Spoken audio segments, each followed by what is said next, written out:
Hell of a thing.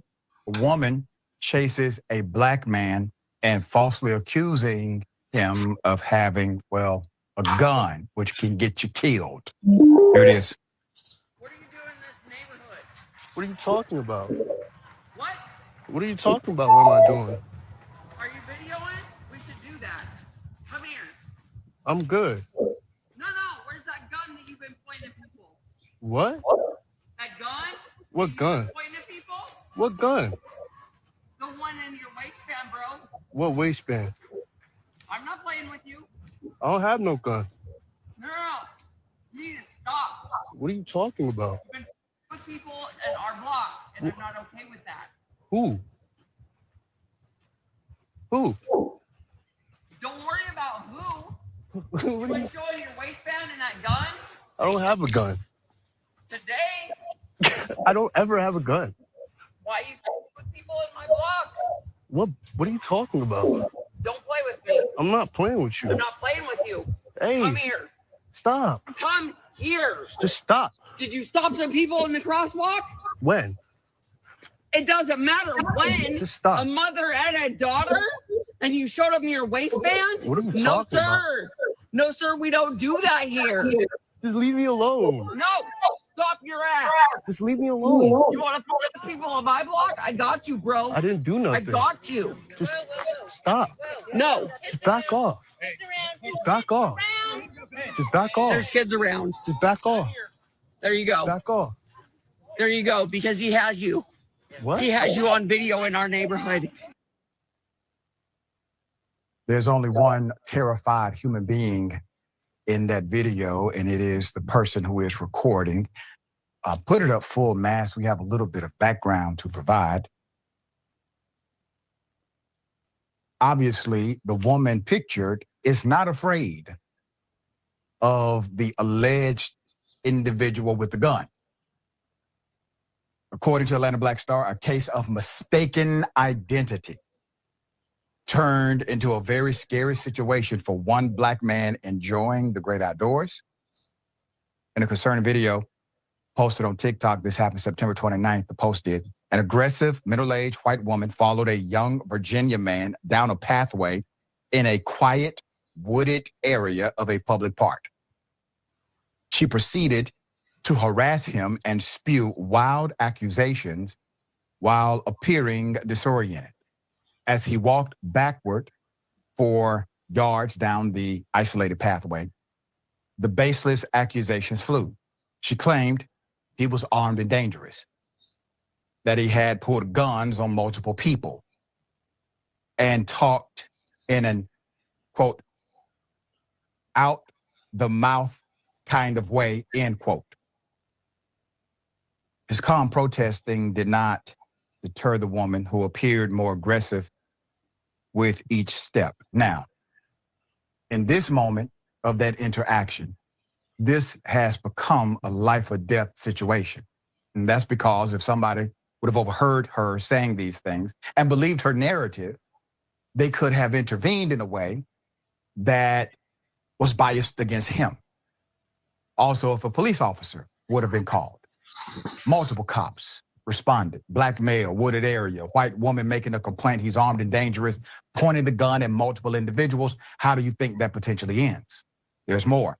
When they finally reached a clearing where a kid's baseball game was in progress, the woman's tone suddenly changed. Quote, "We should probably call the police," she said relatively calmly, despite the man calling out for help, stating she was racially discriminating against me. Quote, "No one came," end quote, "no one came to his defense," and the woman's relentless harassment continued, saying things like, quote, "I got you, bro," end quote. He has you on video in our neighborhood," she said, referring to a bystander who was close by.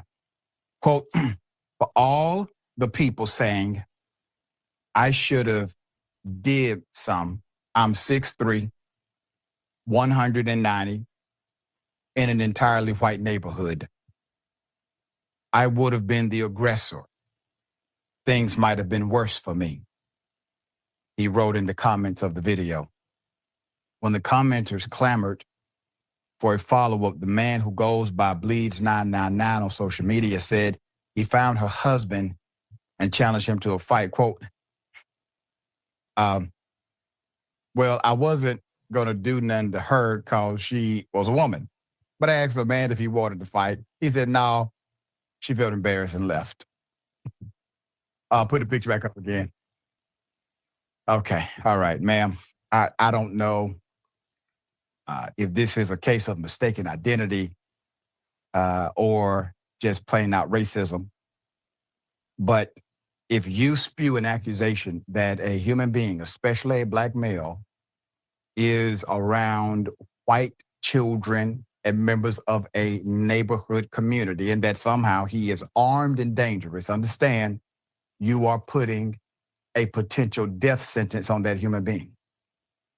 So this is why it's a big deal to us. So you may say, well, it was just a mistake. I mean, I made a mistake in my life. It has nothing to do with racism.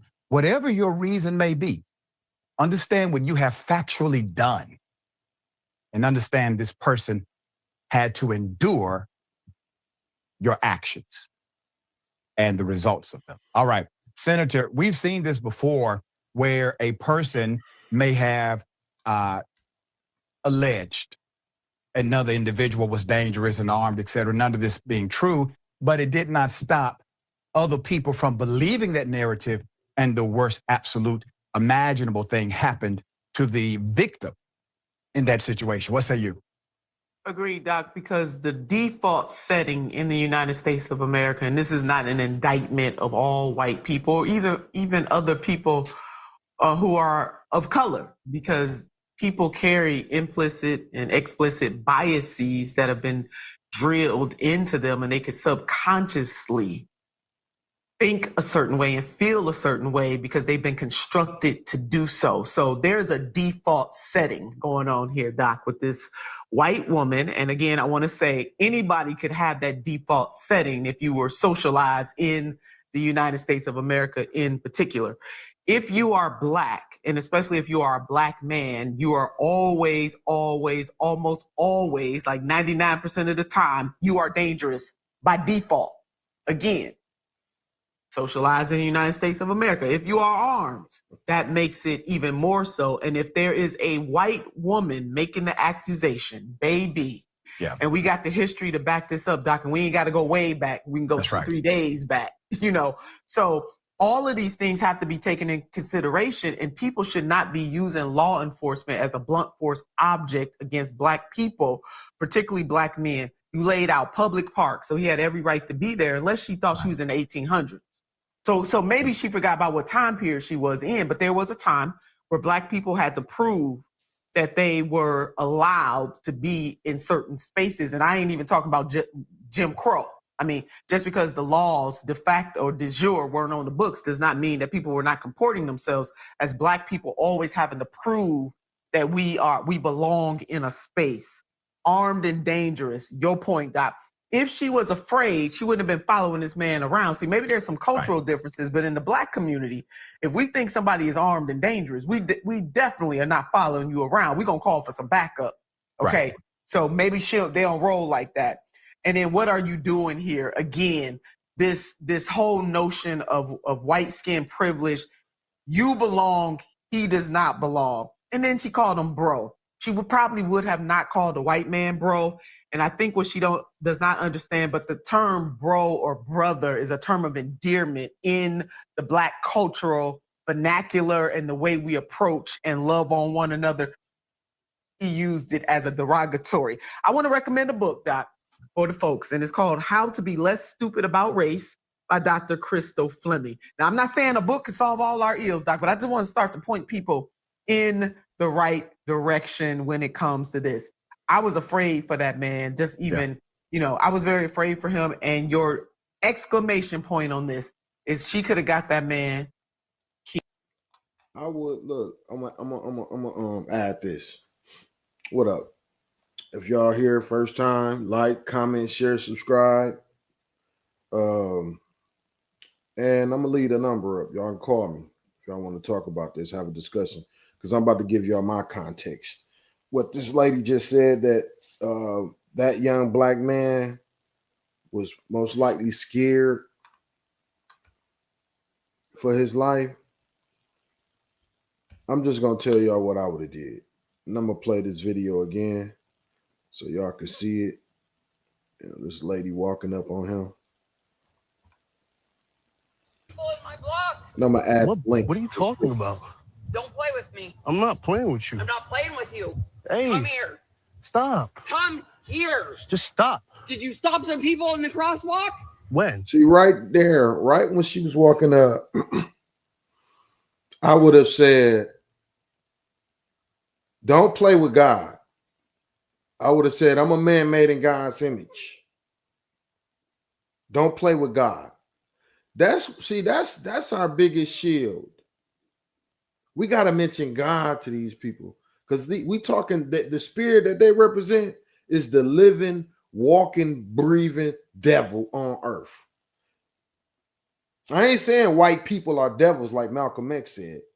I said the spirit that these people represent is the living, breathing devil.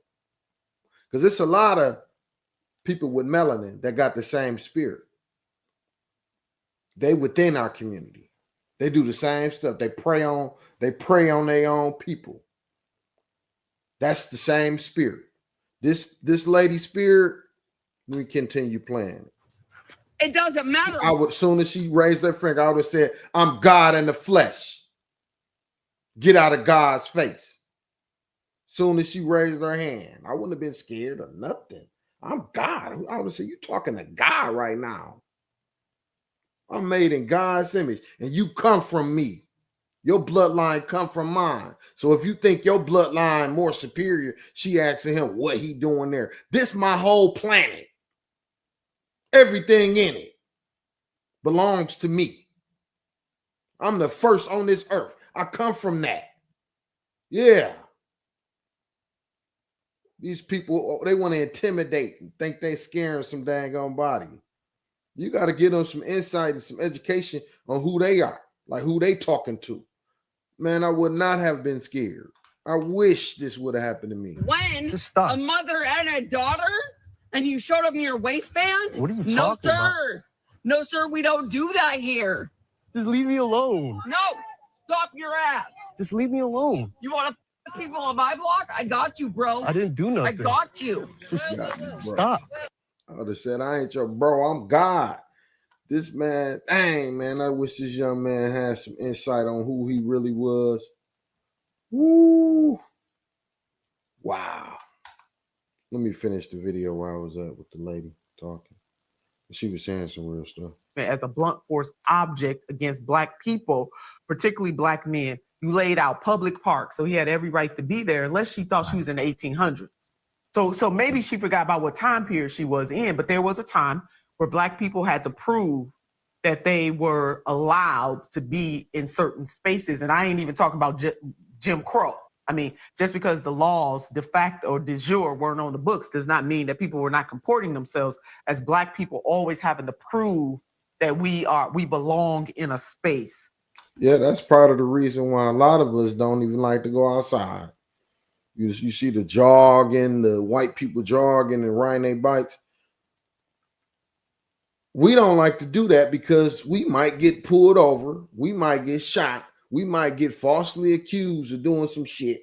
That's why most of Black people do not go outside and exercise and shit like that. Because we'd rather be unhealthy with our life, you know what I mean, and then be healthy and possibly have to die by jogging, die by being Black while jogging. Like most Black people, we don't want to be outside because we don't want to get possibly mistaken or not even mistaken, just somebody lying, blatantly lying. You know, they call that basically dang, what they call that when they lie and send the police to you. It's a term that they got for it now. Dang, I forget what they call it, but that's basically this new terminology they just use where people online send the police to other people online. That has been used in the black community since we've been over here, since they came up with the police. They've been sending the police to us to try to get us arrested, falsely accusing us. And a lot of us just don't, we'd rather just be safe and sound in the house. You know, let these people have it. Armed and dangerous. Your point, Doc. If she was afraid, she wouldn't have been following this man around. See, maybe there's some cultural differences, but in the black community, if we think somebody is armed and dangerous, we definitely are not following you around. We're going to call for some backup. Okay. Right. So maybe they don't roll like that. And then what are you doing here? Again, this whole notion of white skin privilege, you belong, he does not belong. And then she called him bro. She probably would have not called a white man bro. And I think what she does not understand, but the term bro or brother is a term of endearment in the black cultural vernacular and the way we approach and love on one another. He used it as a derogatory. I want to recommend a book, Doc, for the folks, and it's called How to Be Less Stupid About Race by Dr. Crystal Fleming. Now, I'm not saying a book can solve all our ills, Doc, but I just want to start to point people in the right direction when it comes to this. I was afraid for that man, just even, I was very afraid for him. And your exclamation point on this is she could have got that man killed, or in our vernacular, she could have got that brother, and I mean that in love, killed. Yeah. And great recommendation for a book. Let me say that. I encourage it.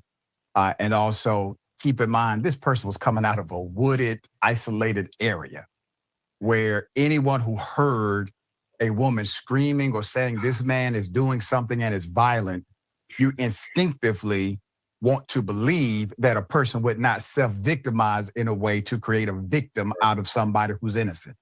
And so that's the reason that many bystanders would have an instinctive impression. And that's what makes it dangerous in the first place.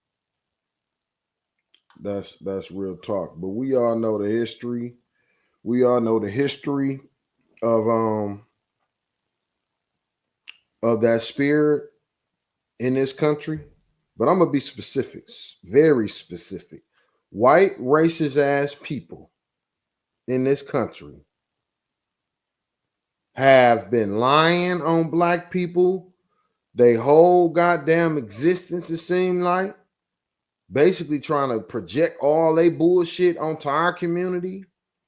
Really, it's like they really want to make themselves believe that they are like, that we dangerous and they are the safe people, right? Now, the crazy part about this is it's starting to reverse on them. They starting to, I don't know if y'all know this, but they starting to lose it in the white community. What I would advise our people, stay out of that goddamn community. Stay out of their shit. Let them motherfuckers go ahead and take each other out. Stay out of their shit. Move back to where it's all black people and build your shit up. Quit tearing your own shit up. Go, everybody be productive. Help each other out. Lend a hand to your community. Build your community up. Because guess what? Trump from the government, they trying to motherfucking send goddamn troops to our motherfucking cities right now. So we living with the living, breathing devil on earth right now. And we God in the flesh. And if we don't educate these if we don't prepare ourselves, be proactive, not so reactive to where, oh man, damn man, I'm a black man and I can't, man, no, be proactive. Don't do nothing to don't commit no violence towards your own people. Be productive, meaning go get a job, create a business. Don't hurt each other, period, in no kind of way. Only help your brothers and sisters. Put yourself in a position, I don't care where you at today, put yourself in a position where you can help your fellow man, especially people that look just like you. Love yourself. A lot of our people don't even know who they are to begin to love who they are.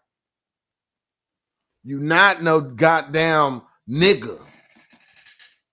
Never have been. We are made in God's image, perfectly made. Yeah, but that spirit that's in a lot of these white racist ass people, where they want to lie, they want to project or want to deflect off the violent nature within their community. But it's starting to come out. They can't ignore it no more. All that trying to point the finger at black people, that shit is over with. So yeah, we dealing with the live, living, breathing devil on earth. That's what this is about. And